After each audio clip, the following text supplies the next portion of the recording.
Trump administration's dismissal of hundreds of scientists and experts compiling a key report on climate change is only the latest in a series of science-related rollbacks and cuts. That includes job cuts at the National Weather Service. An Associated Press analysis found a 20% vacancy rate in nearly half its forecast offices. AP Science writer Seth Borenstein wrote that story. Seth, 20%, how does that compare to past years or to what's normal?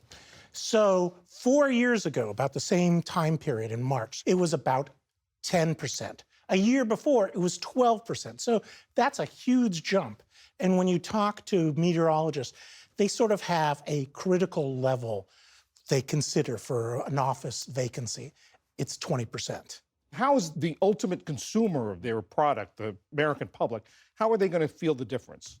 You're going to see some forecasts, what they call degraded. They may not be as good. In an emergency, there's some concerns about whether people will be warned fast enough and well enough.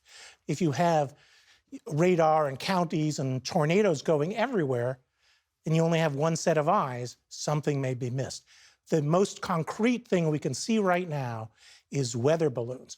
Weather balloons sound very low tech, but they are sort of the key in weather forecasts. It brings measurements from the atmosphere and the ground, and it sort of is the glue to everything. And normally, the Weather Service puts out 100 balloon launches twice a day. So since this has happened, about 17 different stations are not launching either at all or just once a day. 4 years ago, that was only 9 stations. It means all the information that goes into your forecast, which goes into your apps or your television forecasts, all that information is just a little bit poorer, forecasts a little weaker. But it's really going to start to affect us in about a month in hurricane season. What do people say about that? Because researchers are predicting this is going to be an above-average hurricane season.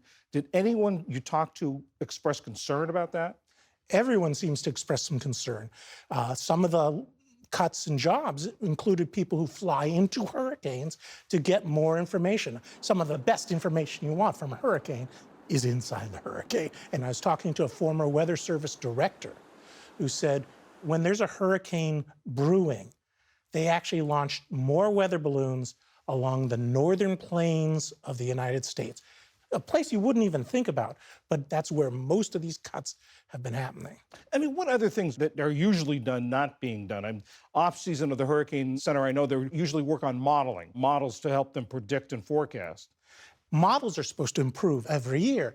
For example, in the last 10 years, they have cut the error for hurricane track forecasts nearly in half in many cases. They're forecasting it better, and it's about just in time because with climate change, we are seeing many more rapidly intensifying storms. But when we're talking about, sort of our daily forecasts, now those will go backwards. It's almost like you're going back 10, 20 years. Think of it if you picked up a pair of glasses you used to wear 20 years ago and put them on, you can see some, okay, but not quite as well, and things will get lost. The former NOAA administrator, Rick Spinrad, said to me that he worries about. In the last few years where we've had more wildfires, the Weather Service has been assigning meteorologists just to big fires. They're called incident meteorologists. They save firefighters' lives. They can't do that anymore. Every living National Weather Service former director signed a letter saying lives are at risk. This week, after my story, another 300 people are leaving the Weather Service. I know you reached out to the Weather Service to ask them for comment. What happened? They said they are doing the best they can. They are still protecting lives. And that's right. When there's something big happening, they're going to run to it, and they're going to work overtime. And that's what's been happening. This year, we've had more than 700 tornadoes so far, second most on record. People stay, they work harder, they leave their families, but you can only stretch a balloon so far. AP Science writer Seth Borenstein, thank you very much. My pleasure.